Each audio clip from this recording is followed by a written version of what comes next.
Além do horizonte deve ter algum lugar bonito pra viver em paz.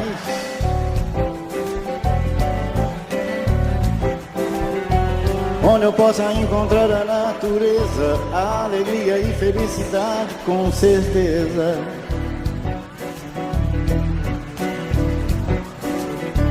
Lá nesse lugar amanhecer é lindo, flores festejando mais um dia que vem vindo.